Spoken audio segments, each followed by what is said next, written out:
Thanks, guys. This is the first one of these I got to attend, and I was going to say how great of a job Kurt did until this just happened. So I know we've been putting these on in other cities as well. I just want to say thank you for your time. I know that everybody got here. It's a Saturday morning. I appreciate it, and hopefully after I'm done with this, you guys will appreciate my time. So I am going to talk today about buy, fixing, and selling, flipping real estate. However, I want to tell you a little bit about me before I get started. And that's not, although I do that, the real side of real estate is buy, fix, and hold, as most of you already know. So I am 31 years old. I bought my first property when I graduated college at 22.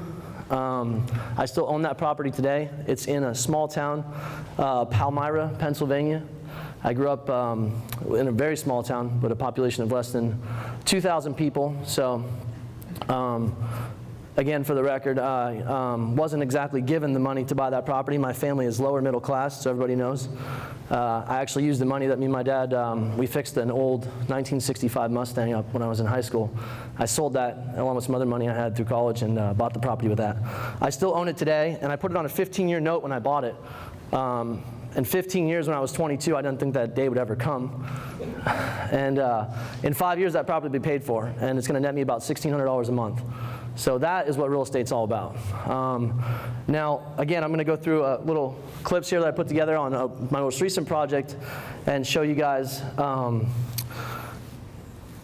how to buy, fix, and sell properties. If you're going to do it, it's obviously doable. There's a lot of people in the market doing it. The market right now, as most of you know, is hot, and it's remained pretty hot through the holiday season, which is a great thing. I guess you can talk to several different people, and they'll probably give you several different opinions on where the market's going to go. So I got to Texas to finish my story quickly, and then I'm going to ask you a little bit about everybody in the crowd here so you know who we're talking to. I got to Texas in 2005, started a company in 2008 called New Western. Again, I'm going to keep this as non-biased as possible. There's a lot of different ways to get deals. We do have deals, of course, as most of you already know, but we definitely are not the only source. And any of you that do know me, I always tell people, make sure you have a lot of different sources so you're looking at a lot of different deals all the time. You need to have that. So started that company. We were fortunate enough to grow it to 5 offices. We're about to have our first out-of-state office. So I don't get to do the actual deals as much as I like to, although I still do them, as you'll see today. I'm building this company. But we have 5 offices now. We also started another office, which is New Western Realty, and we list all for major banks as well. So to say that I know a little bit about foreclosures and REO would probably be a little bit of an understatement. We list for Fannie, Freddie, Wells Fargo, Bank of America Direct. And I know we're not here today to talk about that stuff, so I won't get too in detail on that. But feel free to shoot me an email on any questions you have. It may take a little bit to get back to you, but I promise within 24 hours I'll respond. So again, I'm only 31, but I feel like a senior citizen in residential real estate. So let's get started. This is basically a project that I just did. This one closed. I'm going to go through the HUDs with you, kind of give you the details on why I think that it's important to get in and get out fast when you're going to do these buy, fix, and sells. Things always arise. I'm going to show you some things that actually surprised me. There's always going to be things that are going to happen, but you just got to get out and do it. And buy right, of course, and we'll go through in the recap all the things that I think are real important for you to pay attention to. So hopefully you can take some notes, and you guys will appreciate this. This property was actually over on Woodwind, 3211 Woodwind. This was in North Dallas. Just want to point 2 major things out here. Purchased this property March 22nd. Purchase price was $115,000. I sold this house July 6th, so it was a little over 100 days. That was basically to buy it, to rehab it, and to turn around and resell it. And I've sold it for $236,500. That's a gross profit of over $120,000. And we'll get to the net profit here shortly. I personally like $250,000 as an ARV and after repair value to $300,000. That's my bread and butter. Everybody's got different opinions, and it all depends on what you're into. That's what you gotta ask yourself where you want to be in the market, but that is kind of my pinpoint. All right, I'm going to basically go through my contractor bid briefly. I'm going to try and go through this as fast as possible and keep it exciting. $44,000 was basically the main, and as Kurt said earlier, and it's one of the points I'm going to touch on at the very end, but you have to have a good contractor. If you don't have a good contract, I mean, buying the property right is obviously one of the biggest things, but I think the second biggest thing is having a good contractor. I've seen so many people get burned by contractors, and God bless the good ones that are in here. I know we definitely, we screen our people before we bring them in, all the vendors, but you got to have a good contractor. And some people work better with other contractors, so I may have a good contractor that I like, and you may not have the relationship relationship that I have with them. So I'm more than happy to recommend some. I know we have one in here today. So just make sure that you get yourself a good contractor that you can trust, that's on time, that keeps the deal going for you, especially if you're using hard money and Sherman Bridge and stuff like that. You obviously have holding costs. You got to get in and get out of these deals quick. That was the original bid. This house needed some foundation work. I did new windows. It had a good roof. Didn't have to repair the AC, just a servicing. I actually, I'll go through kind of more detail, but the foundation, this was a little bit of a joke I wanted to put in here. If you're buying houses in Texas and you're buying them at a discount, you better expect to have work done. And foundation is it's a common thing. It's common. So if you're scared of foundation, you might want to get out of the business or not get in it. But understand it, learn about it. I don't think that do we have a foundation company in here today? I don't believe we do. Okay. This was my bid, just to give you guys, and I'm not going to go into this because I don't want to waste too much time on this, but we use a line. I use a line. I know there's a lot of different good companies out there. Again, feel free to shoot me an email. I'll give you more than one to choose from. But they give us a deal as an investor. I think it's $200 a pier. This foundation bid was 16 piers. Then you got your engineer's report and stuff like that. Brought it out to $3,500. So as you can see, I had an estimated $44 in the actual contractor bid, an additional $3,500 for the foundation. Again, it comes with a lifetime transferable warranty. It's a great thing to have for a homeowner. They want peace of mind once they know it's fixed. So I put a package together and I give them all their warranties for their appliances, and I say, here's your warranty for your foundation bid, and just put it as a nice new package, almost like it's a new home, but it's just remodeled. Now, when I did foundation, just to give you an idea, I was trying to get a ratio so you guys understand. The last 4 deals that I did, just one of them had plumbing issues after. This was unexpected. Like I said, things come up. Once you fix the foundation, it's kind of hit or miss, especially if, I don't want to get too detailed because I'm not sure how advanced some of you guys are in here, but if it's pier and beam, there's less chance of having plumbing issues. If it's a slab foundation, the plumbing's run through the slab, so there's a lot more chance you're going to have some issues. So this here I actually did, especially if obviously they're putting piers around around the kitchen or the baths. And this plumbing bid ended up, I wasn't expecting it to be an extra $2,600. So things happen. And I wanted to ask you guys in the beginning, after telling a little bit about myself, how many people in here actually have bought investment properties, either one or more? Okay, so pretty much everybody, for the most part. How many people have never purchased an investment property? Okay. How many people do this full time? Good. All right, so I got the foundation bid. I got the plumbing. Unfortunately, happened afterwards. Again, you got to have miscellaneous. It's going to happen. Things are going to happen. And the last thing is the pool. This is something that everybody goes back and forth on as well. I really think it depends on the neighborhood. This pool actually had good tile around it. I was just going to have it resurfaced, which I just had one done in my Plano one yesterday. It was $2,900 to have it replastered. Maybe you guys can get better prices than that. Maybe you pay more. I don't know. But the concrete was kind of jacked around it. The pool equipment, which again, pool equipment's going to cost you about $1,800 to $2,000. I started weighing out whether I wanted to keep the pool or get rid of the pool. You got to do a little bit of research, understand your neighborhood. And I actually found out one of the houses that sold off MLS next door to me that was rehabbed. The gentleman that bought it said one of the big features was he bought it because it had a big yard and no pool. So you got to understand your neighborhood and understand the client that you're dealing with, and then roll the dice on it a little bit. So I decided to fill the pool in just to give you an idea what it cost. I resodded the backyard and filled in the pool. It cost me $5,000. So if you want a contact for that, I can give it to you as well. Total rehab cost, I think it was $55,600. So it's basically what it came down to in the house. And I'm going to show you exactly what you would net on this deal, or what I netted, here in a minute. Here's a couple before and after photos. I know everybody likes to look at these. It's almost like A&E television here. There's a front yard. We decided to paint the house. We paint the brick, do some real simple wood shutters, stain post, just kind of make it pop. And I'll go through these somewhat quickly so I don't hold everybody up. There's the before and after. There's not a good shot of it, but there's a wall right here that I decided to open up. I try to open my houses up as much as I can. People like the open space. And again, I guess dealing with your price point, you got to understand, what the average age is of the buyer, and how modern or what kind of upgrades you want to do to it. But don't get carried away with the upgrades. I typically do a wood floor and a tile. Sometimes I'll do the travertine, but carpet the bedrooms, pretty simple. Again, understand your price point and how you want to go with it. You don't need Viking appliances in a $200,000 house. Dining room, there's before and after. Obviously, I have my houses staged, which I'm going to go through here in a minute and why I think that's so important. And I'll go through the pricing on that and give you the contact as well. There's a before shot of the kitchen. I salvage the cabinets if I can in most of my houses, and I'll show you that it doesn't look so bad. Sand them down, paint them, put some new hardware on them. Obviously, granite countertops, stainless steel appliances, give you a little bit better shot. There's another shot of the kitchen. Same cabinets, yeah. Yep, just painted them. Yep. I pretty much do the same color code throughout every house as well. I mean, buy the same material, the same stuff. Now, I've got one right now that's more of a modern theme, which is the first time I've done that because I had no choice because of the way the house looks. And I'm going with some more darker colors, but same with the cabinets. Which I'll post some pictures of that once it's finished on, I guess we can post it on Investor Block or something. Here's a shot of the living room that was before.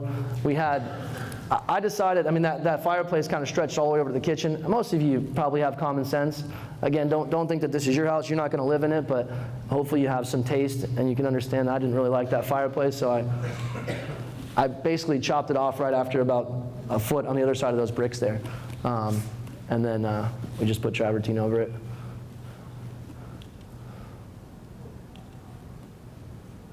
If you have any questions, write them down. Of course, we'll do a quick Q&A at the end of this. Here's the backyard. You already seen that shot.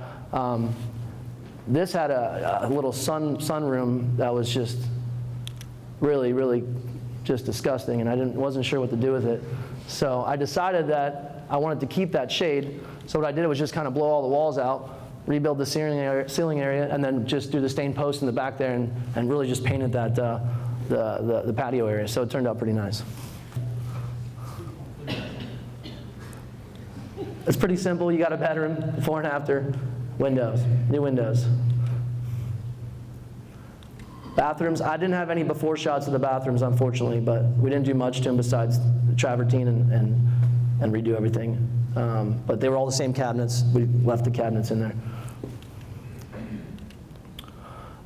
The staging company that I used, which was here last time, I guess. I wasn't here, but Bridget was here. She's great. She always works with me because I never give her a heads up when the house is closing, and I make her go up there pretty much the day before closing, which I don't recommend doing because I don't ever want to take the furniture out until I know that it's sold completely. So until I get the clear to closing alone, I try to. So she probably doesn't like me on that side of it, but other than that, she's great at what she does. They charge a half a point. I ended up listing this house a little bit higher, so she might want to chase me down for a couple more dollars. But I told her it was $230. I listed it at $236.5. And a $99 delivery fee. And I have some stats here real quick. I don't know if you guys realize how aggressive it is, but when you do these houses, a lot of times there is, they're not brand new houses, so there's some things that don't exactly look level or whatever the case may be. We do a great rehab, I do, but I'm just saying there's some flaws. So it's always nice when you have the furniture in there. Everybody's not just paying close attention to every small, minute detail. And just some quick stats on staging a home. I think it's more than worth it. 50% of houses that are staged have an accepted offer within 2 weeks, receiving up to 6% above the list price. So it more than makes up for the half a point that you pay additional for staging the house. So I think it's an absolute no-brainer. I have another one here. Over 65% receive an accepted offer within 30 days, and over 90% receive an accepted offer within 45 days. I had this house on the market. It says 16 days, but it was realistically about 10 until I had an accepted contract. We had some stuff we had to negotiate out, but it moved pretty quick, and I've got $236.5, and I think I paid no more than $2,500 in seller closing costs. It says here, some of the stats, over 500% ROI on staging investment. So, and as most of you know, you want to sell your house quick, especially again if you have holding costs. It's going to add up. Here's the other thing that's real simple. For pictures, I don't know what most of you do for pictures. Some of you might not be familiar with this, especially since there's some people that do this full time. Shoot2sell.net. I don't really have a contact over there. I just use them. They're great. I feel like I always get a different girl on the phone every time, but I'm okay with it. It's a 24-hour turnaround. Those pictures you just saw, the afters were all from them. Real simple on pricing as well. The house is $24.99 square foot or lower. It's $89. They give you 25 images. 2,500 square foot or above, it's $118. So it's real simple. It's great, and they can upload your stuff right into Netris. They give you a virtual tour slideshow, all that good stuff. So you can just send that to your agent, or if you guys are already agents, you can just upload that as well. Next thing is New Western Realty. That's where I list all my properties through. Again, they list properties. We have Karen Collins here today and Richard Bale. Basically, these guys will list your property. We send a lot of our investors over to them, so we have the full circle, so that way when the properties are fixed up, they'll list them for them. Now, again, I'm not going to be biased. Whether you use New Western Realty, we do a slight discount for listing the properties to 5% rather than your typical 6%. They understand investors and their needs. And Karen's got over 10 years experience. She was with a big REO firm with Ebby Holiday, and Richard was with Ebby for a long time as well. So they're very familiar with the market. They know what it takes to sell them. They've been doing a great job with our investors.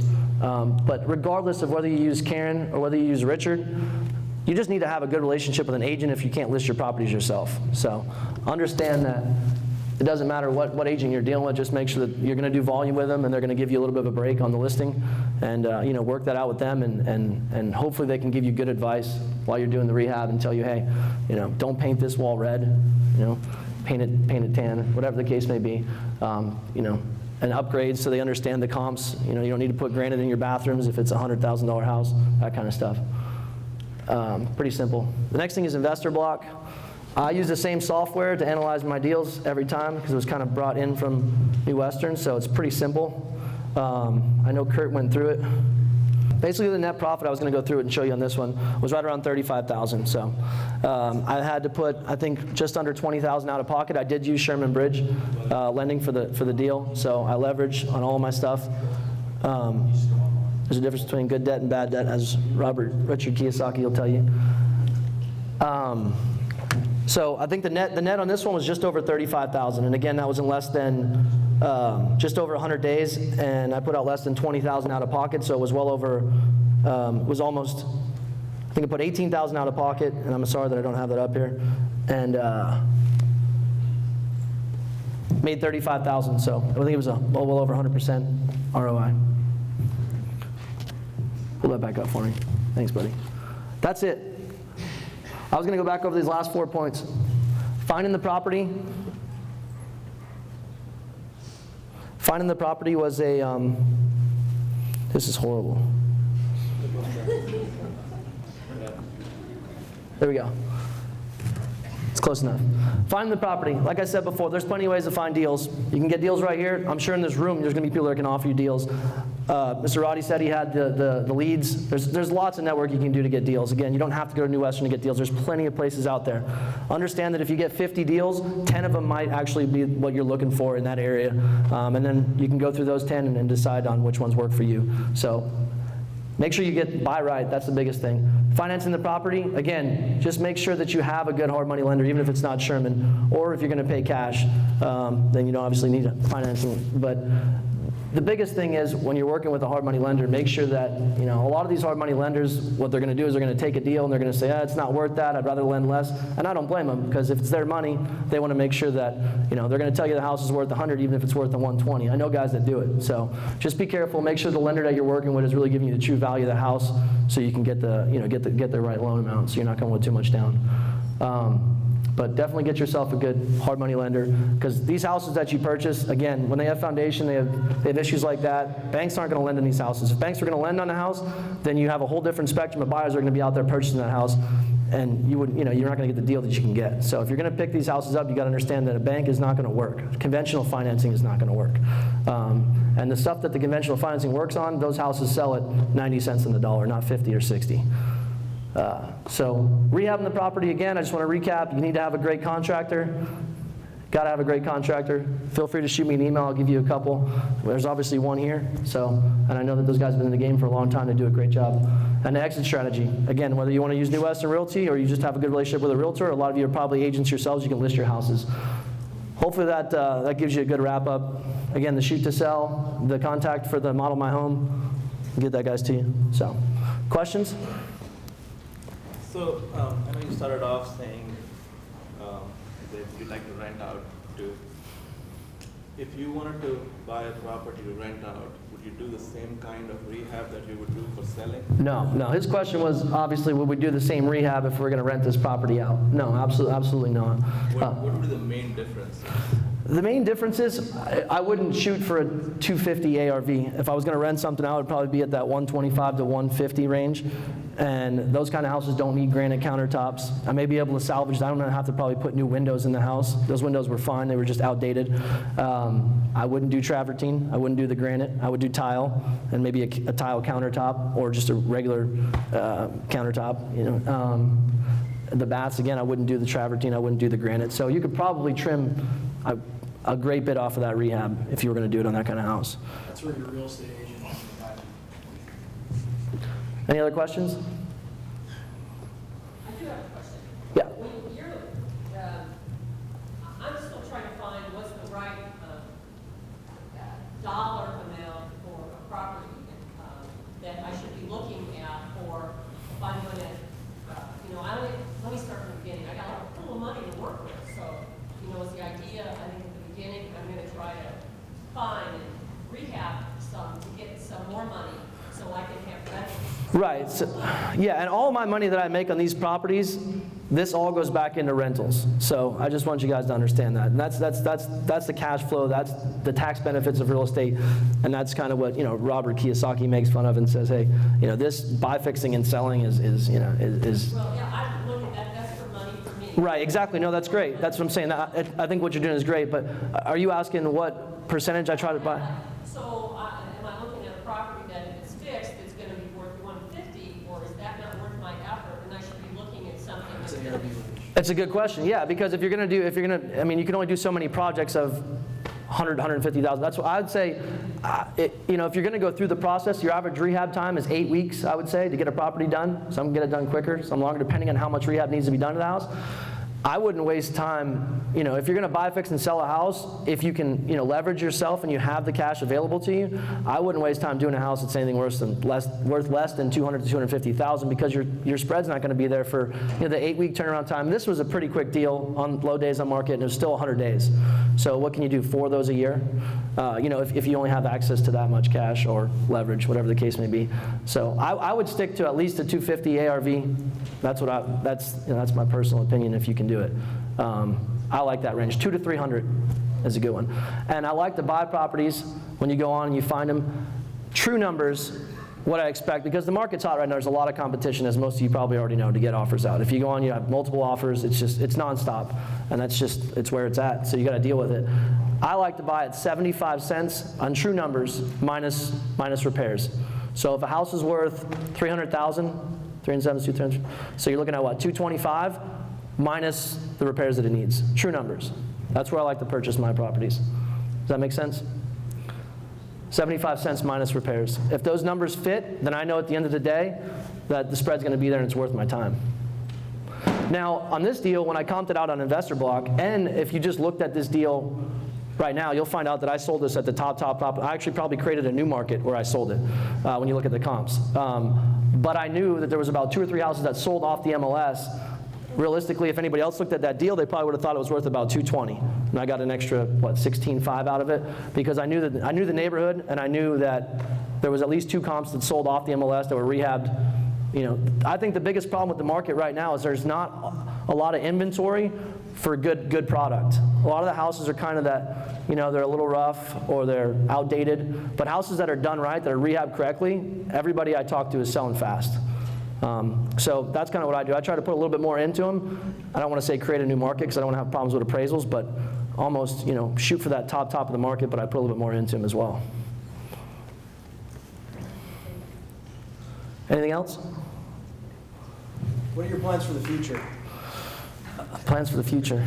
Yeah, what are your plans for 2013? I didn't really want to touch on this too much, but as most of you know that are in this industry pretty hardcore, there's a lot of pressure right now on, and Karen could probably talk more about this, and I don't want to put her on the spot, but the REO inventory, we know because we list REO properties, it's really dried up compared to what it is, and it's not only here in Dallas. I mean, I've got good friends of mine that list in LA and Los Angeles, and I've got another one in Atlanta and Phoenix and it's everywhere. I mean, the inventory is down. So that being said, although we get a lot of properties through our REO contacts, there's a whole other market out there that's off MLS, that's distressed sellers and stuff. So don't beat yourselves up, but there is a lot of pressure right now. In the future, there's a lot of hedge funds, as you know, and REITs and everything else, and there's a lot of big companies in that are buying these properties up and paying a little bit more than really what they should, because they're holding these properties and they're paying 90 cents on the dollar. So it is affecting us a little bit. It's something to be aware of. Again, I don't want to come up here and give my opinion, but I guess I will. My personal opinion is that once these guys actually get a taste of what this is and managing 3,000 homes and being that big, I think that they'll get out of the game. But that's my personal opinion. So I don't think they'll be doing it too long, and they'll turn it back over to the mom and pop real estate investors, as they call it. Hopefully they do. So that's it. Any other questions for anybody? Any other questions for Andrew? Thank you, guys.